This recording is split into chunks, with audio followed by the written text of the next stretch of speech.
Esto es lo que queda de lo que fue el estudio de mi padre. Para mí solo podía servir, ya después de su muerte, como un local donde meter libros de consulta infrecuente o trastos viejos. En realidad, tanto mi familia materna como la paterna procedían del mundo rural. Solo que mi padre se dedicó, rompió la tradición y se dedicó al oficio de tallista, concretamente de imaginero. Confeccionaba cristos, vírgenes, santos para una clientela de clérigos y de personas piadosas. También en casa éramos personas piadosas y además mi padre era carlista.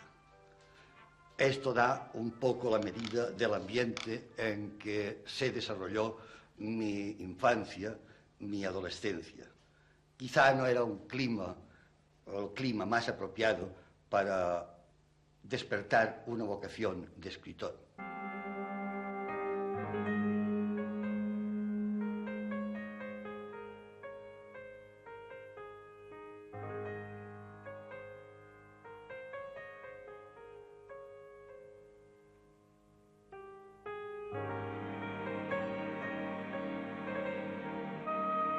Pude estudiar el bachillerato. Mi padre era profesor de dibujo de un colegio local, lo cual me permitió cursar estos estudios y luego, con un gran esfuerzo de todos, pasé a la Universidad de Valencia, donde cursé la carrera de Derecho. No fui un alumno brillante, pero sí bastante aplicado. La guerra civil, la guerra de España, me pilló a los 14 años y conocí lo que conocieron todos los de mi edad: hambre, miedo, angustia. De la posguerra prefiero no hablar. Fue la etapa, para mí, para mi generación, la etapa de más porosidad intelectual, la etapa de la gran ansia de lecturas y, concretamente, con una gran dificultad de tener acceso a libros. Los libros que podían llegar a tus manos eran libros de procedencia clandestina, gracias a la mayor libertad o mayor dinero de algunos amigos. Mis recuerdos no son precisamente de esa época muy agradables y prefiero olvidarlos.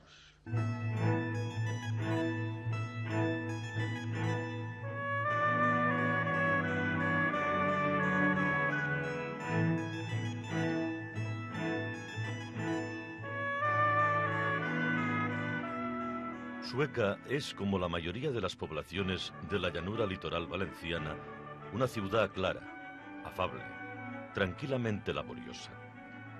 Continúa arraigada en la tradición de una economía agraria, con el cultivo del arroz como base, y ha ido creciendo desde esta limpia tenacidad labriega, sumisa al cambio de los tiempos, sin rémoras monumentales ni residuos pintorescos. La imagen que hoy ofrece al visitante, sus calles, sus edificios, hace pensar en una modestia próspera, o si se quiere, en una prosperidad modesta, que disimula un tanto los eternos problemas campesinos, sean las incertidumbres meteorológicas, sean los riesgos del paro o las oscilaciones de los precios. Quedan en pie como excepción un par de iglesias del siglo XVIII y 2 o 3 ejemplares sorprendentes de arquitectura modernista. El ritmo de la vida diaria suele ser plácido y afectuoso, y el carácter de su gente tiende a lo que es propio de estas latitudes, a la jovialidad estentórea de la fiesta, a la ironía cruda, al lenguaje libre y sin prejuicios. Por lo demás, aquí como en todas partes, las tensiones y los antagonismos de intereses o de ideologías fluyen o se encabritan según los azares de las circunstancias. Y en realidad, de la Sueca de hace 20 o 30 años, podría haberse dicho que cada familia es una novela de Balzac. Ahora, las nuevas generaciones han introducido otras costumbres, otras convicciones, quizás unas indiferencias inéditas. Pero tal vez eso sea una esperanza a considerar, y el salto de la vieja taberna a la discoteca reciente, la multiplicación de los estudiantes, la quiebra de la hipocresía puritana, son signos alentadores. Mañana, Sueca entrará en una dinámica sin precedentes.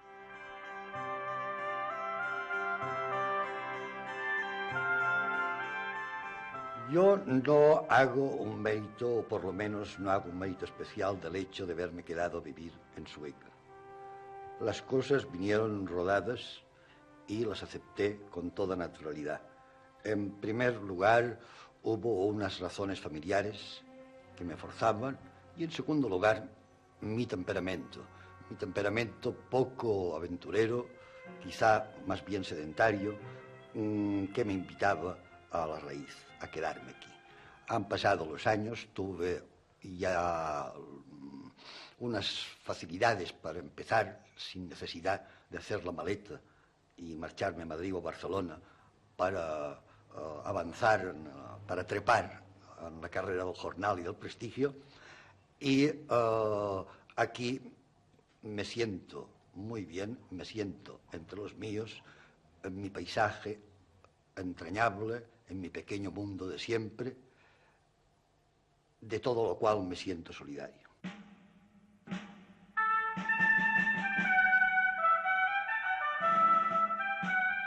Esta es mi tierra. Yo tendría que decir también, esta es mi agua.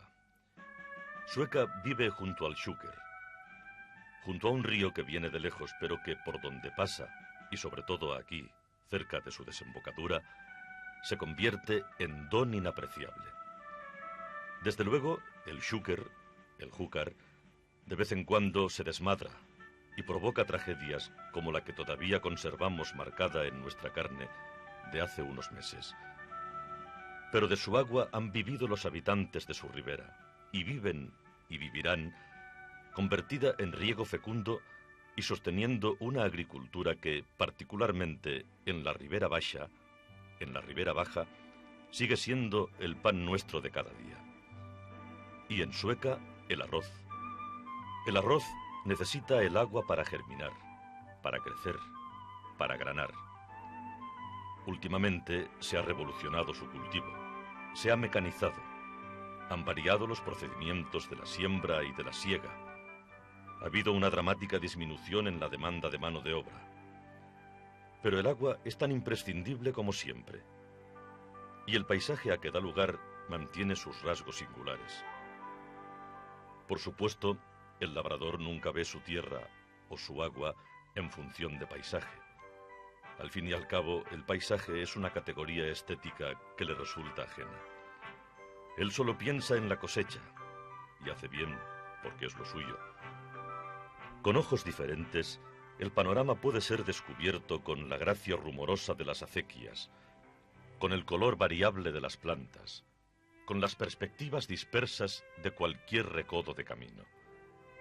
Y para nosotros, tierra y agua vienen a ser la misma cosa, la opción para el único trabajo posible, la riqueza colectiva, la ilusión de la continuidad. Por las razones que sean, la Ribera Baixa del Xúquer quedó marginada del proceso de industrialización. Se ha integrado, evidentemente, en los circuitos de hábitos y consumos de la sociedad actual, y nuestro ruralismo esencial ha dejado de ser folclórico. A la vez que las caballerías, los carros y los arados cedían su sitio a los tractores, pongo por caso, el vecindario abandonaba las inercias de la indumentaria, de la devoción, de la encantadora gastronomía doméstica ancestral. Siempre se pierde algo cuando se gana algo. Y por añadidura, la Ribera Baixa, en su orilla al Mediterráneo, tenía que ser, como ha sido, presa del turismo. Del turismo o del veraneo, que viene a ser lo mismo. La costa ha recibido esta propina económica. Y también en eso el paisaje ha sido despreciado. Importaba la especulación del terreno, el negocio de las empresas constructoras, el provecho del ramo de la hostelería y similares. Las cercanías de las playas se han abarrotado de colmenas de apartamentos y los estíos benignos atraen una clientela numerosa. Las concentraciones humanas en el verano, pese a la crisis y a lo demás, aumentan cada año. Y como en principio para vivir hay que ganar un jornal, la afluencia de forasteros ha sido bienvenida. Sin contar con que, a través de ese trasiego de personal, en parte celtibérico y en parte europeo, las inercias heredadas se han resquebrajado. Es un factor más que ayuda a remozar la sociedad. Los más ancianos del lugar se escandalizan ante lo que ocurre y hasta ante lo que les ocurre en casa. Pero eso es higiénico.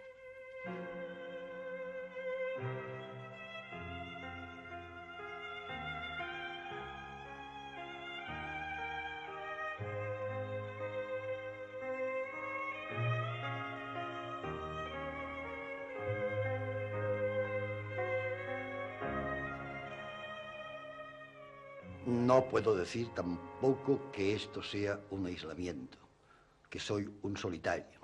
Afortunadamente, por esta casa pasa mucha gente que viene con sus problemas, con sus cotilleos, con sus ideas, con sus preocupaciones, que me sirven de mucho, de estímulo, y yo creo que también a ellos les sirvo de algo.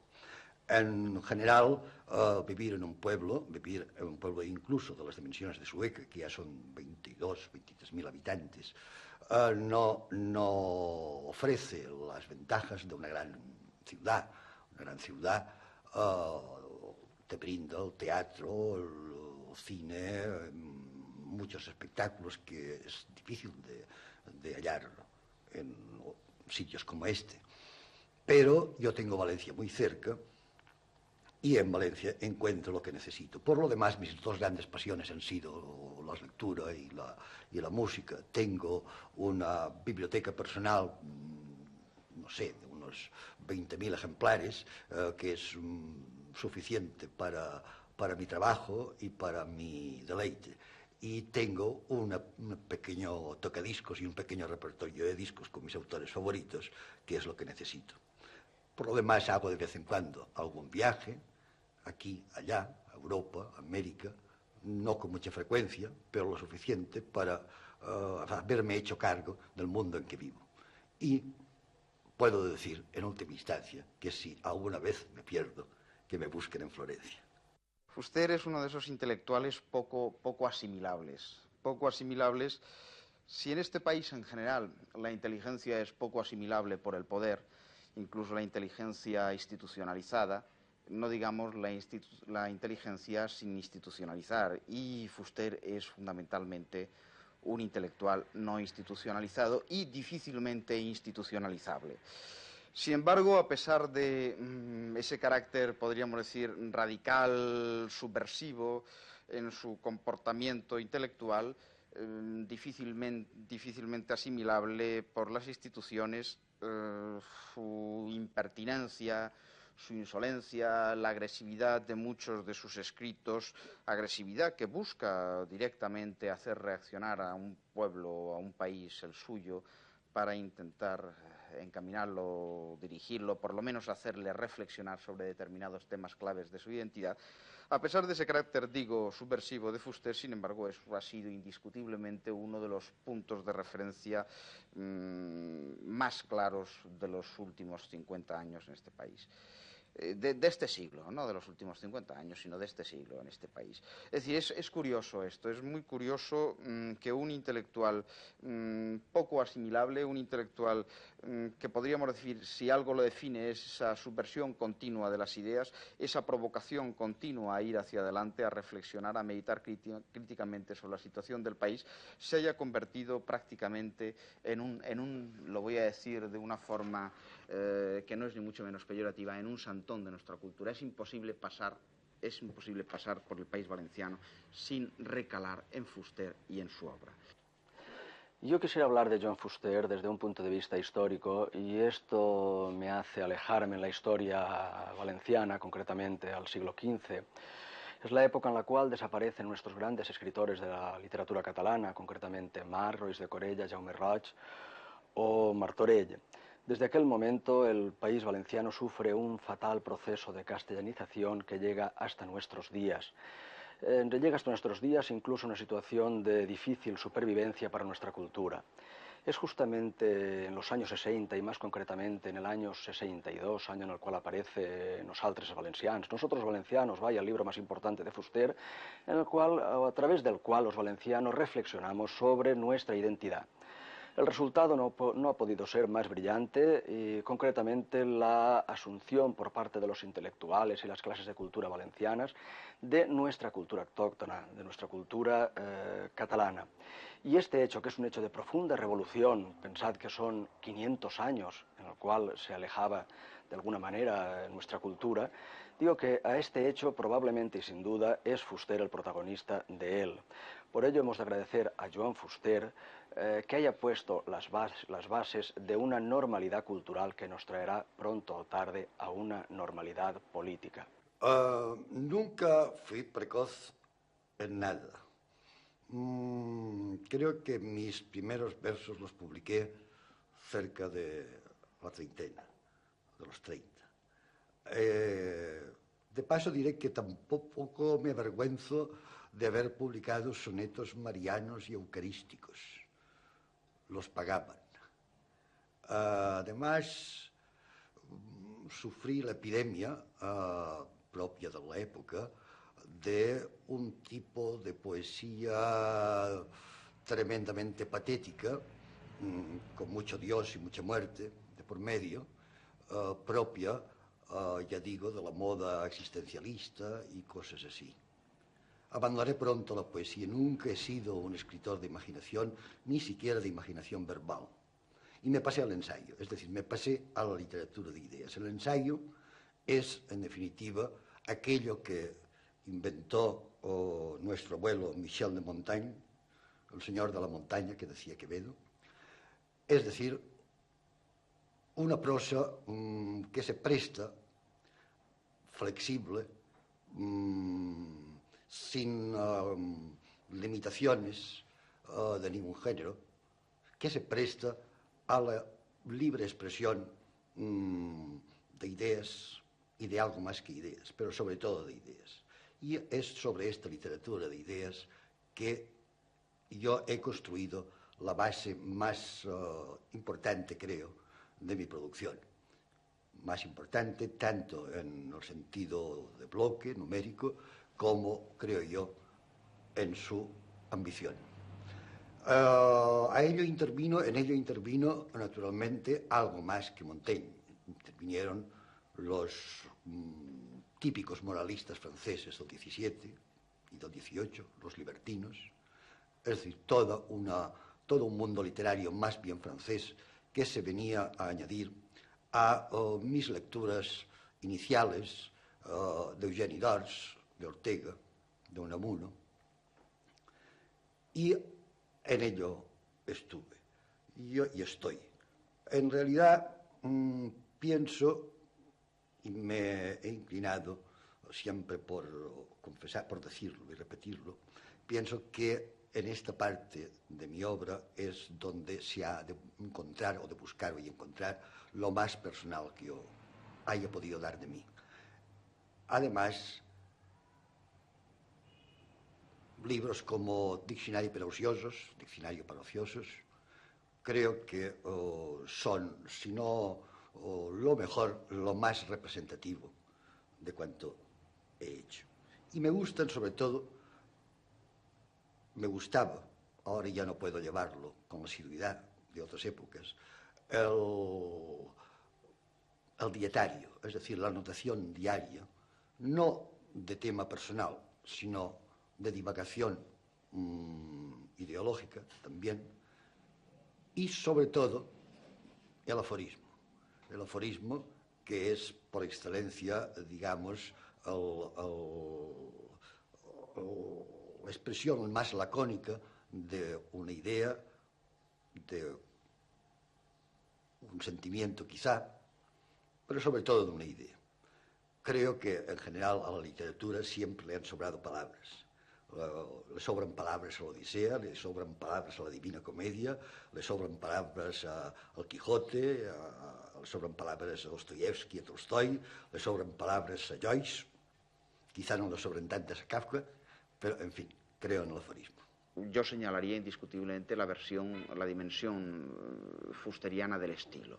Fuster es un formidable ensayista. Es un formidable ensayista en el sentido, desde el punto de vista de un hombre con una extraordinaria capacidad de dominio de la lengua en sus matices más sofisticados, la ironía, la profundidad,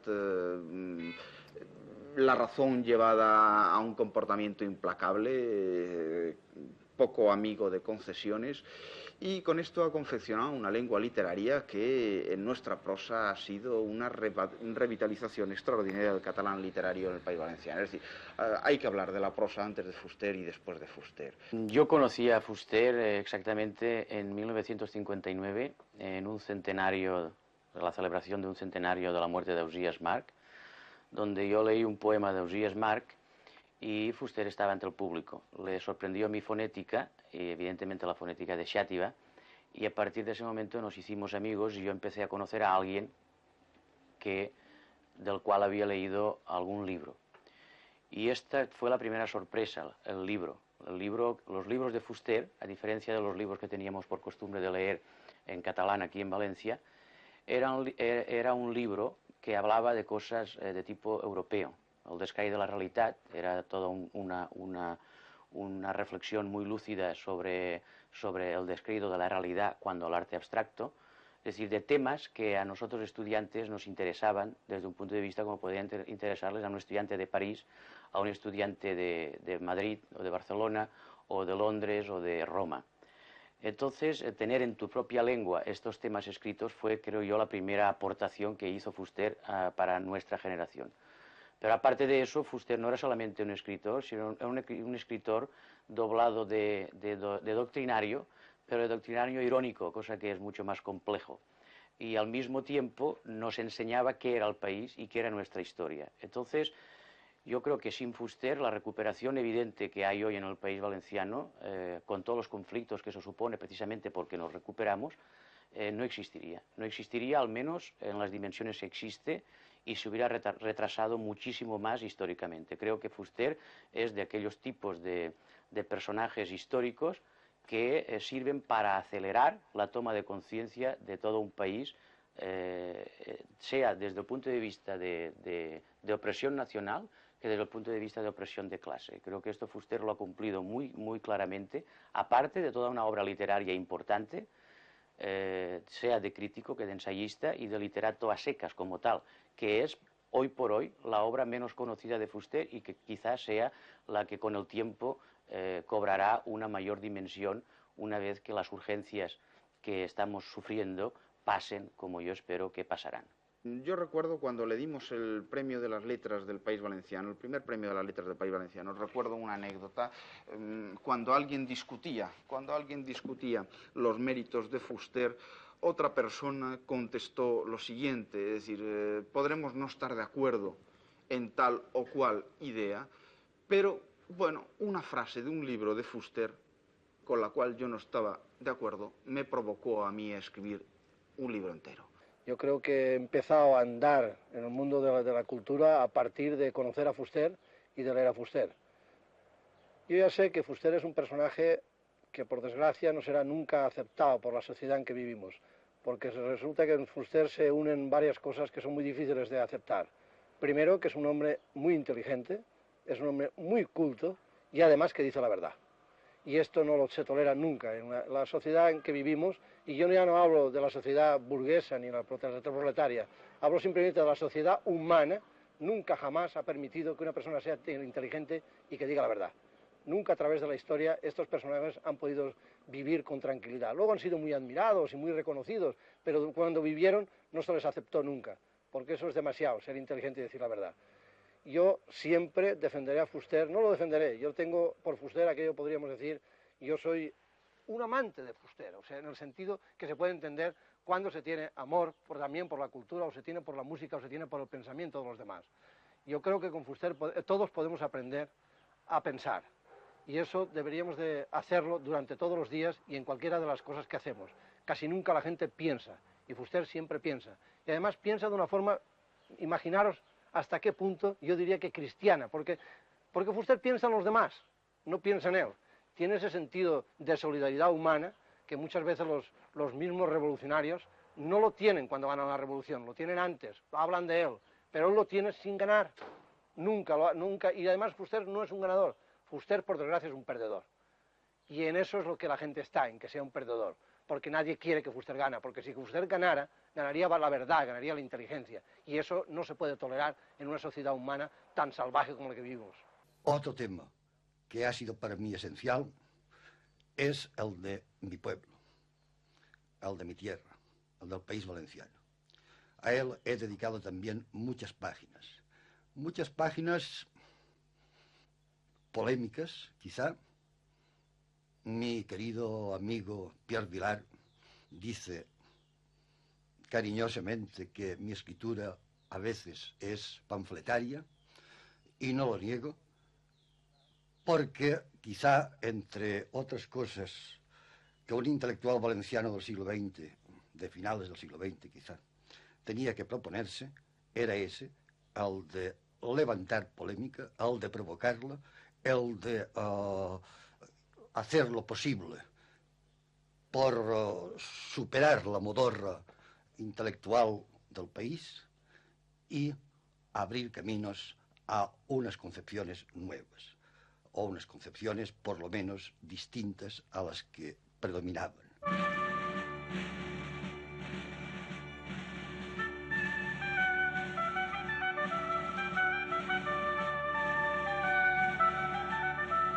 Ha habido desde muy antiguo una insistente inclinación a fijar con descripciones literarias la estampa de una Valencia centrada casi en exclusiva en los alrededores de la capital. La cosa se remonta quizá a algún poeta latino, y más tarde los poetas árabes que aquí nacieron o vivieron le dieron mayor consistencia. Los viajeros posteriores repitieron la fórmula, y es lo que finalmente magnificarían unas novelas de Blasco Ibáñez y unos lienzos de Joaquín Sorolla.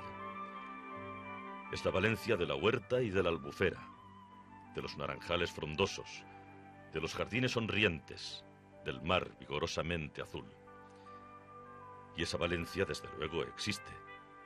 La expansión de la gran ciudad la va recortando poco a poco en el trecho más famoso, pero permanece todavía.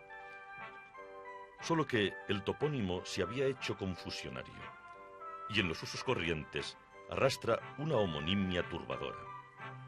El topónimo Valencia suele servir para designar a la vez la capital, su provincia y el territorio entero que se extiende por el norte hasta Morella y Vinaròs, y por el sur hasta Elx y Orihuela.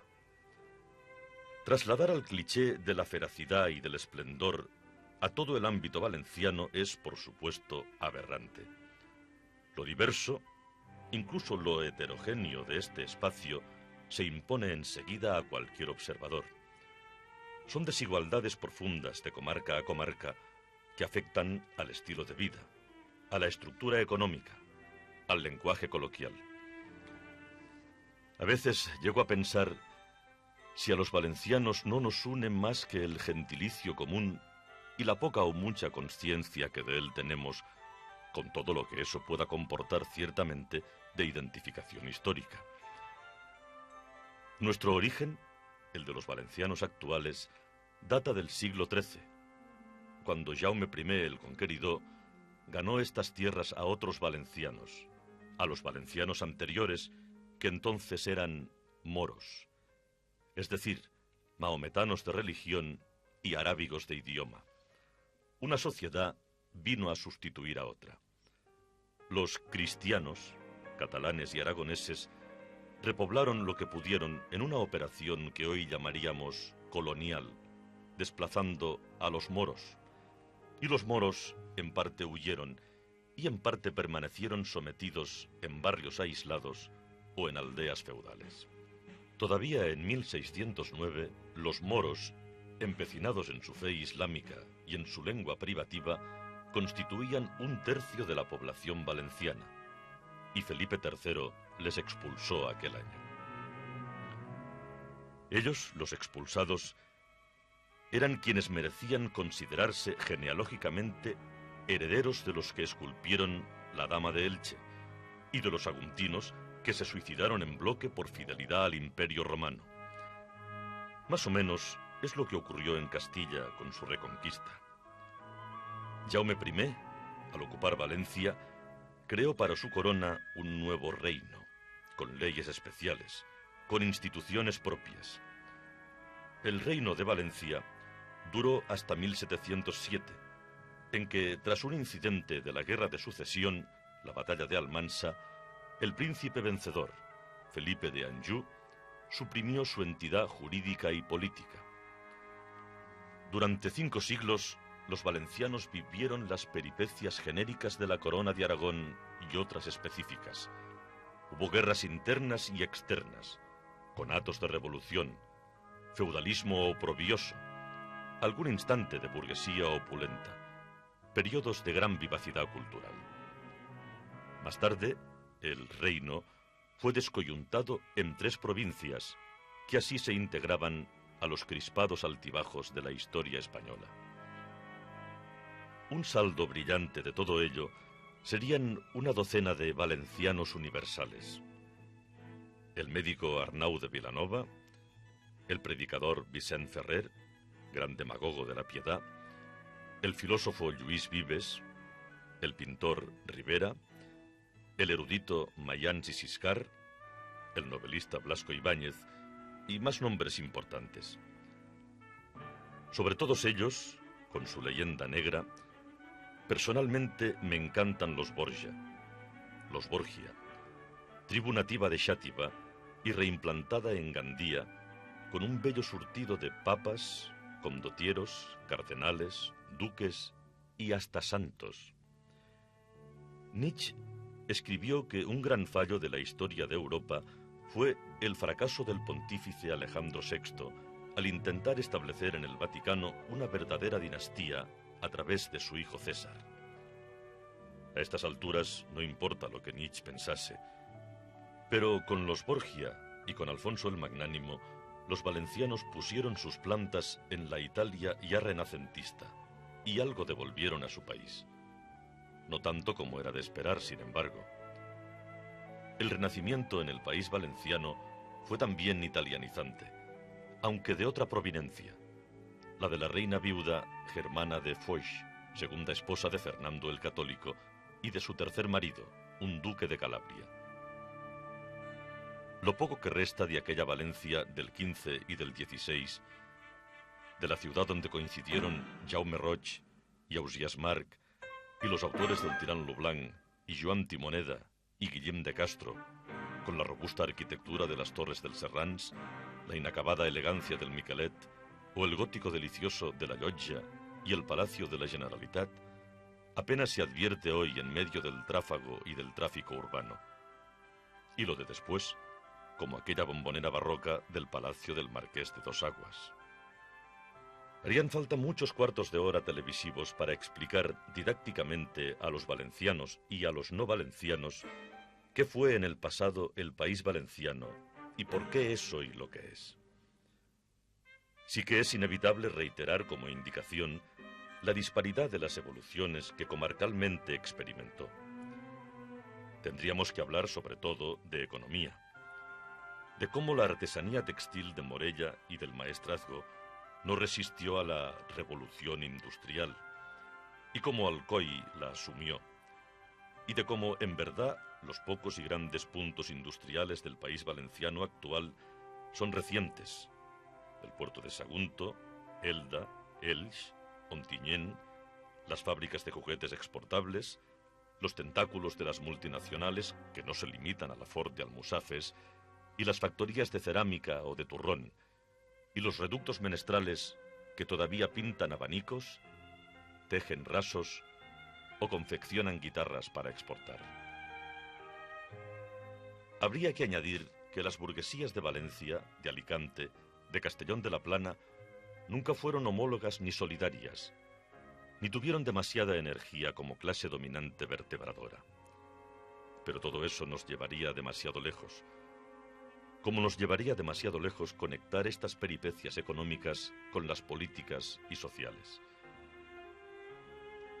No sería lícito ocultar que casi simultáneamente el país valenciano fue un foco del carlismo más típico, con el general Cabrera operando en el maestrazgo, un polo de lucha liberal y republicana, desde los Eiguals de Izco a Blasco Ibáñez, y una célula expansiva de la Primera Internacional, fundamentalmente ácrata, a la vez industrial, como en Alcoy, y agraria, como en la Ribera Baixa, donde entre Sueca y Cullera tuvimos también nuestra semana trágica.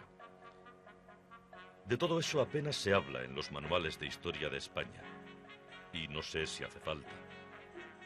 Pero sí que tendrían que ser lección instructiva para los chicos valencianos, en las escuelas, en los institutos y en la universidad, para que sepan de qué pueblo son, de qué tradiciones forman parte, de qué futuro son responsables. Y así empieza a ser.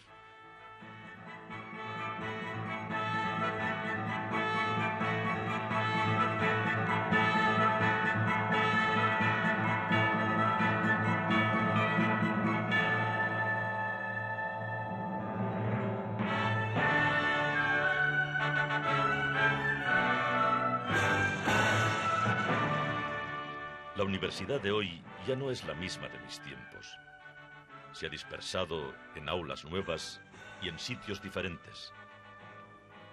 En mi recuerdo queda el claustro neoclásico de la calle de la Nao, o de las Comedias, o de la universidad. Es un patio modesto, con un monumento a Lluís Vives en el centro.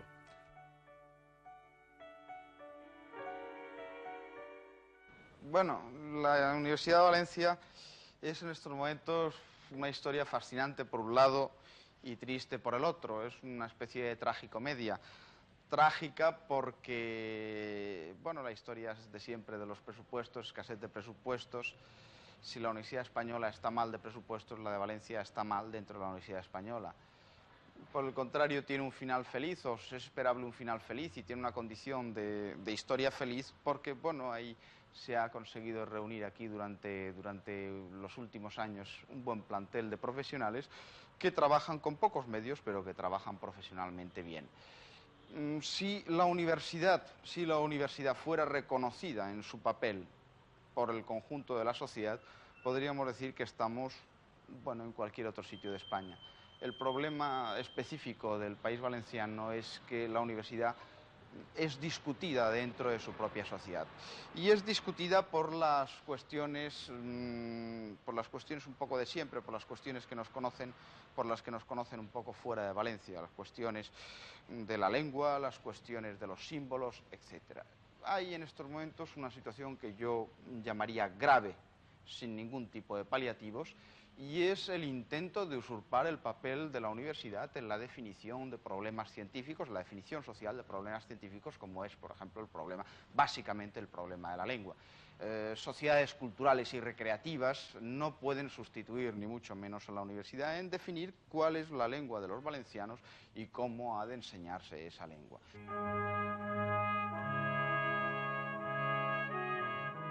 Y esta es una librería como otra cualquiera, pero con una clientela especial y con una oferta también muy definida. La han atacado con bombas, con pintadas injuriosas, con otros tipos de molestias. No importa su nombre. Habrá en Valencia otras tiendas de libros igualmente vejadas. El enemigo para cierta chusma es el libro en general. En el País Valenciano, especialmente, es el libro en catalán. Y lo mismo da decir catalán que valenciano. La ira y la fidelidad saben de qué va la cosa.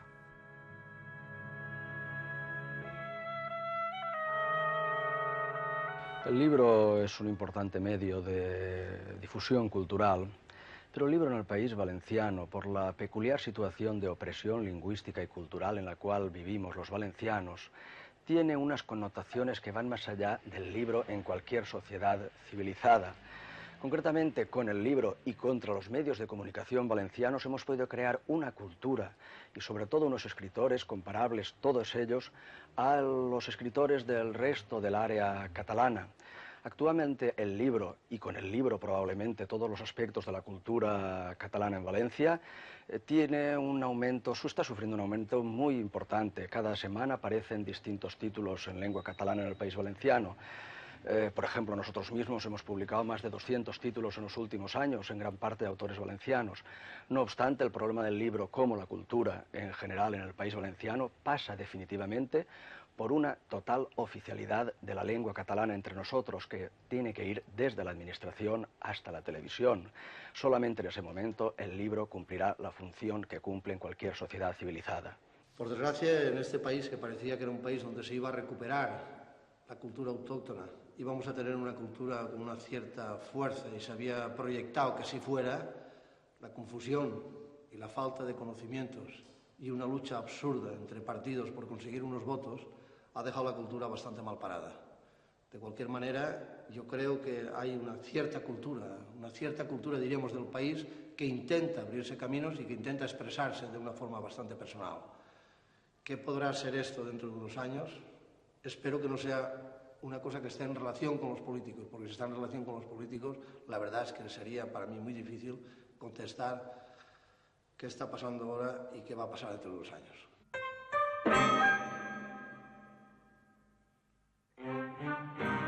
Yo diría que hoy, en su conjunto, la cultura del País Valenciano, la que se afirma valenciana, presenta unas perspectivas alentadoras. No se trata ya, como en otros momentos, de que podamos alegar unos cuantos nombres de excepción, y lo podríamos hacer, sino de que se está superando el peso muerto del provincianismo. Esto es visible en todos los aspectos de la actividad creadora y de la labor científica. Tanto las iniciativas académicas como las marginales convergen en una ambición definida, en la cual predomina el proyecto de reintegrarnos a la normalidad perdida hace siglos. Por lo que nos toca más de cerca, en los últimos 25 años, los estudios sobre la misma realidad valenciana de historiadores, economistas, geógrafos, sociólogos, naturalistas, suponen en cantidad y en calidad, es decir, en rigor metodológico, una aportación superior a cuanto se hizo hasta ahora. Y en literatura, en las artes plásticas, en la música, en las variadas tácticas del espectáculo, lo que se intenta, y a menudo se logra, arranca de una voluntad firme de desprenderse de las mediocridades sistemáticas que se recibieron como herencia. Con todo, el proceso es irreversible, o me lo parece. Aún sufrimos el daño de la fuga de cerebros, y hay valencianos admirables, en esto de la cultura, esparcidos por medio mundo. Algunos se han incorporado decididamente al mundo donde fueron acogidos, pero lo importante es que la mayoría no han renunciado a su naturaleza valenciana, ni a que su obra se vincule a su pueblo. No pecaré de localista si afirmo que el primer destinatario de una cultura es, especialistas a un lado, nuestra misma gente. Y eso vale para un francés, para un alemán, para un italiano, para cualquiera. Y es esa dialéctica entre el intelectual y su vecino lo que cuenta en primer término. Y esto es lo que tenemos planteado los valencianos, con una enorme esperanza, porque en ello nos va la vida.